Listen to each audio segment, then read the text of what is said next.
WhatsApp guys, this is Sanjay Kumar Mahto और ये है S J Mahto study hub. तो आज हम लोग ईवीएस यानी कि पर्यावरण अध्ययन पार्ट 2 पढ़ने वाले हैं। इससे पहले वाला क्लास में हम लोगों ने पार्ट 1 पढ़ चुका है। तो आइए बिना समय गवाए हम लोग शुरू करते हैं।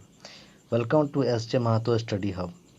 तो देखिए, आज हम लोग पढ़ने वाले हैं इन्वायरमेंट, पर्यावरण। ठीक है, तो चलिए शुरू करते हैं। देखिए, पर्यावरण ने हमें रहने के लिए निवास स्थान यानी कि शेल्टर दिए हैं। ठीक है, देखिए, बचाव देने वाली जगह यानी कि प्रोटेक्टिव प्लेस। बचाव देने वाली जो जगह है वो क्या है? Protective place. क्लियर है? चलिए, अब प्रोटेक्टिव प्लेस जो है कितने प्रकार के होते हैं? तो देखिए, प्रोटेक्टिव प्लेस जो है 2 प्रकार के होते हैं। देखिए, पहला है आपका आवास, हैबिटेट, और दूसरा है आपका स्थान, निची। ठीक है, चलिए अब देखते हैं इससे आगे। आवास, आवास क्या है? देखिए, आवास जहाँ हम रहते हैं उसे आवास कहते हैं। इसका अर्थ ये है कि जहाँ हम रहते हैं, जहाँ हम अपने परिवार, मम्मी पापा, भाई बहन आदि सगे संबंधियों, अपने रिश्तेदारों के साथ रहते हैं, उसे हम लोग कहते हैं आवास, हैबिटेट। ठीक है, और अब देखते हैं स्थान। स्थान है नीचे। देखिए, जहाँ हम विशेष कार्य करें एक निश्चित अवधि में, उस स्थान को हम लोग क्या कहते हैं? स्थान। उसे हम लोग स्थान कहते हैं। ठीक है, देखिए, यहाँ क्या कहा गया है? जहाँ हम विशेष कार्य करें, वो भी एक निश्चित अवधि में। तो उदाहरण के लिए जैसे मान लेते हैं, मैं एक टीचर हूँ, ठीक है, और मैं किसी स्कूल में पढ़ाता हूँ। स्कूल का टाइमिंग है आपका 8 से 4। तो देखिए, विशेष कार्य क्या है यहाँ पे? कि मैं वहाँ पढ़ाने जाता हूँ। स्कूल में मेरा विशेष कार्य है पढ़ाना, और निश्चित अवधि कितना है? 8 से 4। यानी कि मैं जिस जगह पढ़ाता हूँ और मेरी जो एक निश्चित अवधि है 8 से 4, वो क्या हो जाएगा हम लोग का? स्थान। क्लियर है? चलिए अब बढ़ते हैं आगे। देखिए, सामान्यतः 2 विभिन्न जाति का स्थान एक समय एक साथ नहीं हो सकता। देखिए, ये ध्यान देने वाली बात है। ठीक है, सामान्यतः 2 विभिन्न जाति का एक स्थान एक समय पर एक साथ नहीं हो सकता। देखिए कैसे?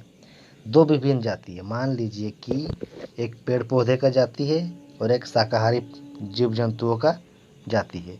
अगर 2 जाति एक ही साथ आपस में रहे तो जो शाकाहारी वाले होंगे वे पेड़ पौधों के खा के जो है नष्ट कर देंगे। फिर एक समय ऐसा आएगा कि जो है इस हमारे पर्यावरण में पेड़ पौधे की संख्या घट जाएगी या फिर विलुप्त भी हो सकती है। तो इससे क्या होगा? जो शाकाहारी हैं हमारे, उनको फिर भोजन नहीं मिल पाएगा, फिर धीरे धीरे वे भी भूख से मर जाएंगे। तो इस तरह जो है 2 विभिन्न जाति का क्या हो जाएगा? विलुप्त होना तय हो जाएगा। ठीक है, अब देखिए, अब फिर मान लेते हैं एक जगह शाकाहारी जाति है और एक जगह मांसाहारी। अब देखिए, मांसाहारी तो शाकाहारी को हमेशा खाता ही है, शाकाहारी जीव जंतु को। ठीक है, तो मान लीजिए कि मांसाहारी जो है शाकाहारी को खा खा के एक रोज़ एक एक करके अगर खाता गया तो एक दिन ऐसा आ जाएगा जिस दिन मांसाहारी को खाने के लिए कुछ नहीं मिलेगा। और जब उसे भी खाने के लिए कुछ नहीं मिलेगा तो वो भी जो है एक दिन धीरे धीरे करके भूख से वो भी मर जाएगा।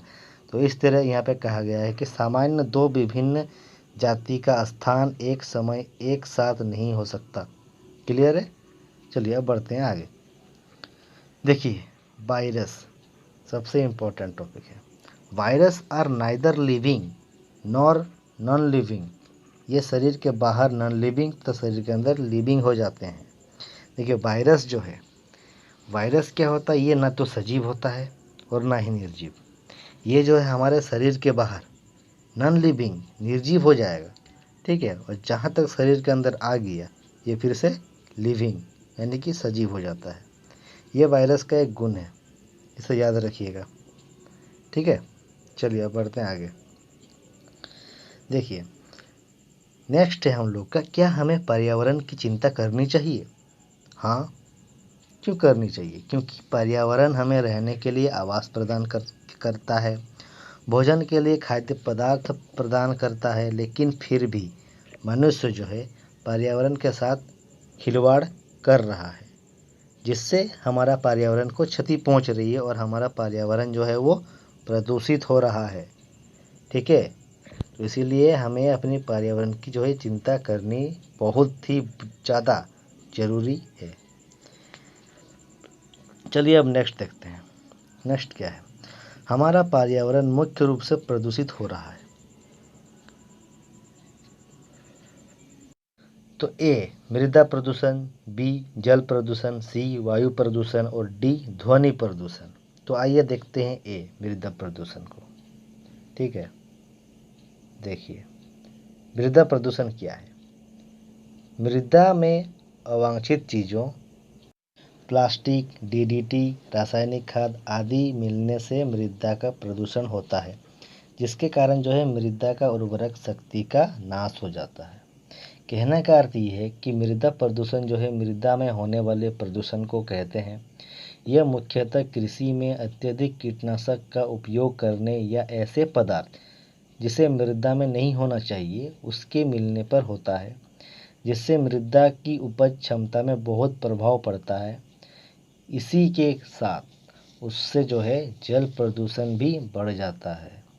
अब जैसे कहीं बड़े बड़े जगहों पर जो है खनन की प्रक्रिया मतलब खनन कराया जाता है। ठीक है, तो खनन से जो भी अपशिष्ट मिट्टी होता है उसे जो है डंपिंग के थ्रू अपने आसपास के जगह में फैला दिया जाता है। तो इससे क्या होता है, वो जो डंपिंग किया गया जो मिट्टी होता है वो जो है बहुत ही जो है मतलब घातक पहुंचाने वाला मिट्टी होता है। वो जो है मिट्टी की जो उर्वरक क्षमता होती है उसे नष्ट कर देती है। उसके बाद जब उस बारिश होती है तो वो जो है डंपिंग किया हुआ मिट्टी रहता है वो जो है आपस के अपने चारों तरफ जो है जल के माध्यम से इधर उधर छितर जाता है। फिर वो जो है वहाँ की मिट्टी को भी उर्वरकता से लेस कर देता है, यानी वहाँ भी जो है ये मृदा का उर्वरक शक्ति का नाश कर देता है। क्लियर है?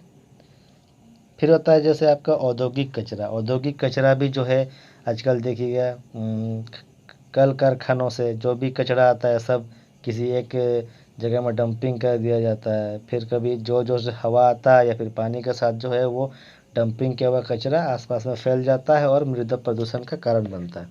ठीक है, तो चलिए फिर आगे बढ़ते हैं। दूसरा, जल प्रदूषण। देखिए नदी और अन्य जलाशय में कारखानों एवं फैक्ट्रियों से निकलने दूषित पानी को बिना उपचार किए सीधे जलाशयों में मिला दिया जाता है, जिसके कारण जल प्रदूषण होता है। प्रदूषण जल का सेवन करने से अनेक भयंकर बीमारी होती है, जैसे जल में पारा यानी लेड की मात्रा ज़्यादा हो जाने से मीनामता की बीमारी होती है। उसी प्रकार जल में कैंडियम की मात्रा अधिक हो जाने से इटाई की बीमारी हो जाती है। ठीक है, जल प्रदूषण हो गया, समझ में आ गया सबको। चलिए अब बढ़ते हैं हम लोग आगे। वायु प्रदूषण। देखिए कूड़ा करकट को जलाने, कारखानों से निकलते धुआं, वाहन से निकलते धुआं वायु प्रदूषण का कारण बनती है, जो हमारी फेफड़े संबंधित रोग का कारण बनती है। क्लियर है वायु प्रदूषण? चलिए अब बढ़ते हैं आगे। अब आ गया ध्वनि प्रदूषण। देखिए ध्वनि प्रदूषण को सामान्यतः 55 dB के आसपास मानी जाती है। ध्वनि की तीव्रता को जो है डेसिबल यानी कि dB से मापा जाता है। तो देखिए 90 dB से ज़्यादा शोर होने से हमारे श्रवण शक्ति कमज़ोर हो जाती है। जो हमारी श्रवण शक्ति जो हमारी सुनने की शक्ति होती है वो कम हो जाती है 90 dB से ज़्यादा शोर होने से। वैसे तो मनुष्य 0 dB से 180 dB तक की आवाज़ बर्दाश्त कर सकता है। 10 dB is equal to 1000 hertz. HZ का मतलब होता है हर्ट्ज। ठीक है, अब देखिए दूसरा, मानव कान 20 हर्ट्ज से 20 किलो हर्ट्ज यानी कि 20,000 हर्ट्ज तक की ध्वनि तरंगों को सुन सकता है। क्लियर हो गया बात? तो आज का वीडियो यहीं पर समाप्त होता है। ठीक है, तो ओवर एंड आउट। चलिए मिलते हैं अगले क्लास में।